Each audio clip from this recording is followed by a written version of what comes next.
Hello, আসসালামু আলাইকুম। নিশ্চয়ই সবাই ভালো আছেন? আলহামদুলিল্লাহ, আমিও ভালো আছি।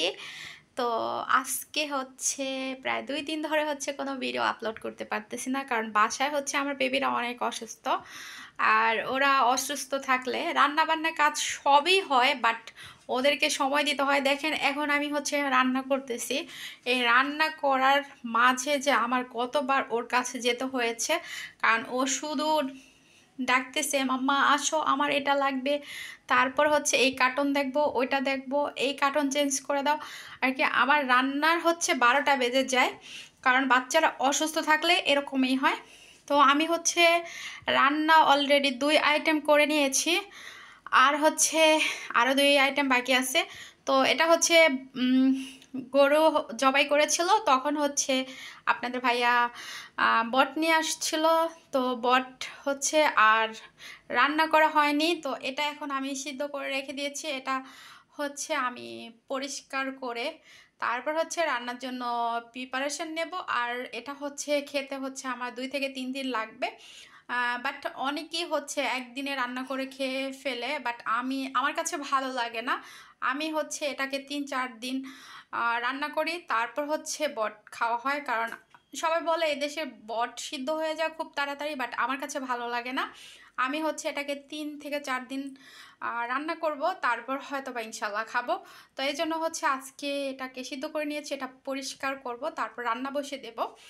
আর এখানে নিয়েছি আমি স্পিনাচ, এটা আমি কেটে পরিষ্কার করে নিয়েছি। তারপর হচ্ছে আরেকটু পরিষ্কার করতে হবে, বাট ফ্রেশ শাকটা হচ্ছে পরিষ্কার করাটা অনেক কষ্টকর।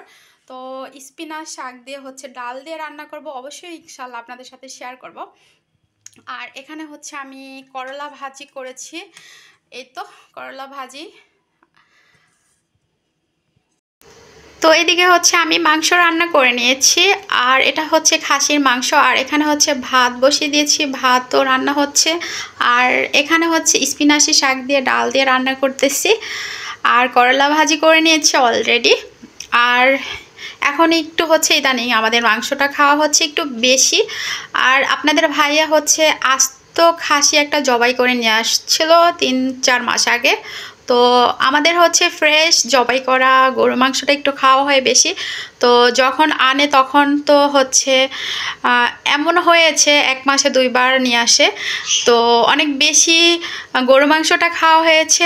আর হচ্ছে ঢিপে হচ্ছে ছিল খাসির মাংসটা, নিচে ছিল, কম খাওয়া হয়েছে। তো ভাবলাম এখন যেহেতু কুরবানি ঈদ চলে আসতেছে, তো আজকে হচ্ছে আমি ৩ প্যাকেট নামিয়ে এখানে রান্না করেছি। তো হয়তোবা এখানে বোঝা যাচ্ছে না, বাট এটা কিন্তু প্রেসার কুকার, অনেক বড় একটা প্রেসার কুকার। ভিডিওতে হয়তোবা বোঝা যাচ্ছে না, কিন্তু এখানে প্রায় ৪ কিলোর মতো মাংস হবে। তো যেহেতু কোরবানি ঈদ চলে আসছে, তো এই জন্যই হচ্ছে রান্না করে খেয়ে নিতেছি, কারণ এত বেশি দিন মাংস রাখা ঠিক না, সেই জন্য। তো এই তো আমার মাংস রান্না হয়ে গিয়েছে, আর ভাত। তো শাক রান্না হলে অবশ্যই শেয়ার করব, সাথে থাকবেন। তো এই তো হচ্ছে আমার রান্না রেডি। তো এখন হচ্ছে আমি বাচ্চাদেরকে খাইয়ে দেব, কারণ এখনো বাসা বা রান্নাঘর কিছুই হচ্ছে ক্লিন করিনি। তো ভাবলাম অনেক দেরি হয়ে গিয়েছে, তো বাচ্চাদের আগে খাইয়ে দেই, তারপর হচ্ছে আমি পরে খাবো ইনশাল্লাহ। আর হচ্ছে বাসা ক্লিন করে তারপরে খাওয়া দাওয়া হবে। তো আগে হচ্ছে ওদেরকে খাইয়ে দেই। তো এই জন্যই হচ্ছে হুটহাট করে ভিডিও করা।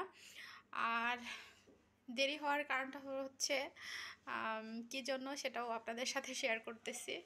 দেরি হওয়ার কারণটা হচ্ছে বট, কারণ বট কাটতে নিয়েছিলাম, এই জন্যই হয়েছে আজকে আমার কাজ দেরি হয়ে গিয়েছে। আর ছুরি দিয়ে কাটাটা সম্ভব হচ্ছিল না, দা দিয়ে হচ্ছে বট কেটে নিয়েছি। আর কিছু বাকি আছে, পরে কাটবে ইনশাল্লাহ। আগে বাচ্চাদেরকে খাইয়ে নেই, তো সে পর্যন্ত সাথে থাকবেন। তো দুপুরে খাওয়া দাওয়া করে ঘুমিয়ে গিয়েছিলাম। তো ঘুম থেকে ওঠার পরে দেখি বিকেল ৫টা বাজে। তো এখন হচ্ছে বাচ্চাদের জন্য চকলেট দিয়ে হচ্ছে ওদের বিকেলে নাস্তা দেব। আর ওরা হচ্ছে চকলেট দিয়ে নাস্তা খেতে পছন্দ করে, তো ওদেরকে নাস্তা দিই, সে পর্যন্ত সাথে থাকবেন। তো আদা ছেঁচে নিয়েছি, এখন হচ্ছে রং চার জন্য পানি বসিয়ে দিয়েছি। তো আদা হচ্ছে আমি এখন দিয়ে দিচ্ছি।